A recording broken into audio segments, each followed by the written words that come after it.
Hi అండి, నమస్తే. Welcome to our channel easy kitchen tips. ఈరోజు మన టిప్స్లో ఫస్ట్ టిప్ వచ్చేసి, ఇలా ఆనియన్స్ మనం కొంచెం ఎక్కువ వంటలు చేసినప్పుడు ఎప్పుడైనా ఎక్కువ మొత్తంలో ఆనియన్స్ వలవాల్సి వస్తే కనుక అవి మనకి చాలా గోర్లు నొప్పి వచ్చేస్తాయి కదా, పైన తొక్కంతా వలడానికి చాలా టైం కూడా తీసుకుంటుంది. అలాగే కొత్తగా వంట చేసే వాళ్ళు, కొత్తగా నేర్చుకునే వాళ్ళకైతే మన కళ్ళు కూడా చాలా ఎక్కువ మండిపోతుంటాయి.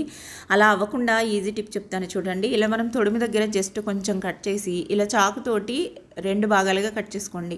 ఇలా కట్ చేసి మీరు వాటర్లోకి మునిగేటట్టు నీళ్లు తీసుకొని అందులోకి వేసేయండి ఆనియన్స్ని. లేదా మీరు తొడిమ దగ్గర కూడా కట్ చేయకుండా ఇలా జస్ట్ చాకుతోటి 2 భాగాలుగా కట్ చేసేసి కూడా ఇలా మీరు వాటర్లోకి డిప్ చేసేసుకుని ఒక 10 నిమిషాలు ఉంచండి చాలు. చేతులు మీకు నొప్పి రావు. అలాగే నెయిల్స్ అంతా కూడా కలర్ మారిపోతుంటాయి కదా, ఆనియన్స్ అన్నీ ఒలిచేటప్పటికి ఎక్కువ మొత్తంలో అలా అవ్వకుండా ఉంటుందన్నమాట. ఇలా 10 మినిట్స్ ఉంచేయండి. ఒకవేళ ఆనియన్ కట్ చేయకుండా ఆనియన్ పదాన్నే మీరు వాటర్లో వేసేటైతే ఒక 20 మినిట్స్ అలాగా ఉంచాల్సి ఉంటుంది. కొంచెం 10 మినిట్స్ ఎక్కువ ఉంచాలి. ఇలా ట్రై చేయండి. 10 మినిట్స్ తర్వాత ఈ కట్ చేసిన ఆనియన్ చూడండి, ఇలా తీసేస్తే ఎంత ఈజీగా వచ్చేసిందో. అసలు మీకు గోల్డ్ ఉపయోగించాల్సిన పనే లేదు. మీకు సెకండ్స్లో తొందరగా ఓపెన్ అయిపోతుంది అనమాట. తీసేసేయచ్చు. తొక్కలు అయితే చేయి నొప్పి రాదు. ట్రై చేయండి. అలాగే కళ్ళు కూడా మండవు. ఇంకా నెక్స్ట్ టిప్ అండి, ఇలా పాతది ఐస్ క్రీమ్ బాక్స్ కానీ లేదంటే బిర్యానీ డబ్బాలు అవి ఉంటాయి కదా ఓల్డ్వి, అది ఉంటే కనుక తీసుకొని ఇలా 2 పెద్ద సైజు ఉన్న రబ్బర్ బ్యాండ్స్ తీసుకోండి. వాటిని ఇలా డబ్బాకి వీడియోలో చూపించినట్టుగా అడుగు నుంచి పై వరకు ఇలా రబ్బర్ బ్యాండ్ అయితే వేసేయండి. ఇంకొక రబ్బర్ బ్యాండ్ తీసుకుని ఇలా ప్లస్ షేప్లోకి వచ్చేటట్టు ఇలా దీన్ని కూడా అడుగు నుంచి పై వరకు వేసేయండి. ఇలా వేసేస్తే మీకు 4 పార్టీషన్స్గా వచ్చింది కదా. దీన్ని మీరు అప్పటికప్పుడు కిచెన్లో ఆర్గనైజర్ లాగా వాడుకోవచ్చు అనమాట. ఇలా స్పూన్స్ అన్నీ ఒక దాంట్లోకి ఒకవైపున, ఫోర్క్లన్నీ ఒకవైపున, ఇంకా అలాగే పేలరు, చాకు ఇవన్నీ ఒకవైపున, గరిటలు ఒకవైపున, ఇలా మీరు చక్కగా ఆర్గనైజర్ లాగా వాడుకోవచ్చు. 2 రబ్బర్ బ్యాండ్స్ యూస్ చేసి వేస్ట్గా పడేసే డబ్బాని ఇలా యూస్ చేయండి. చాలా యూజ్ అవుతుంది. ఇంకా నెక్స్ట్ టిప్ అండి, చికెన్ మనం క్లీన్ చేస్తాం కదా, క్లీన్ చేసేటప్పుడు ఒట్టిగా వాటర్తో కడిగేయకుండా ఇలా 1 టీ స్పూను సాల్ట్ వేయండి. సాల్ట్ వేసి తర్వాత నిండా మునిగేటట్టు వాటర్ పట్టేసి గిన్నెలోకి ఇప్పుడు చికెన్ని అలాగే ఒక 15 మినిట్స్ 20 మినిట్స్ అలా వాటర్లోకి ఉంచేసేయండి, సాల్ట్ వాటర్లో.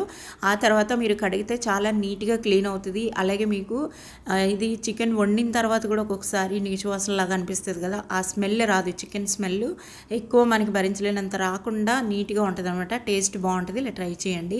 ఇంకా నెక్స్ట్ టిప్ అండి, మనకైతే ఇలా ఆమ్లెట్ వేసేటప్పుడు ఇలా సాల్ట్, కారం అంతా కూడా ఎగ్స్ వేసేసి బీట్ చేసి పెట్టుకుంటాం కదా.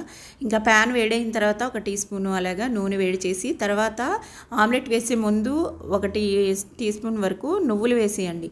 నువ్వులు వేసేసి ఆ తర్వాత అది కొంచెం వేగానే ఫ్రై అవుతాయి. ఆ తర్వాత మనం మిక్స్ చేసుకున్న ఆమ్లెట్ మిశ్రమం వేసి ఇంకా పైన కూడా 1 టీ స్పూను నువ్వులు అయితే స్ప్రింకిల్ చేసేయండి. ఇలా నువ్వులు కూడా ఆమ్లెట్తో పాటు తింటే కూడా చాలా టేస్ట్ ఉంటాయి. మనకి డైలీ 2 టీ స్పూన్ల వరకు నువ్వులైనా తీసుకోవాలన్నమాట. మనం ఇలా ఆమ్లెట్స్లోను వంటల్లో అట్లో అలా యాడ్ చేసుకుంటూ ఉంటే మనకు కావాల్సినది అందుతుంది అనమాట, కాల్షియము.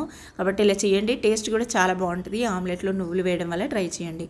ఇంకా నెక్స్ట్ టిప్ వచ్చేసి, మనకి గోధుమ పిండి అది కలుపుతున్నప్పుడు చపాతీలకి, పూరీలకి, లేదంటే బట్టలు ఉతికేటప్పుడు బ్రష్ కొడతాం కదా, అప్పుడు కానీ బ్యాంగిల్స్ మనకి ఇలా ముందుకు వచ్చేస్తూ ఉంటాయి.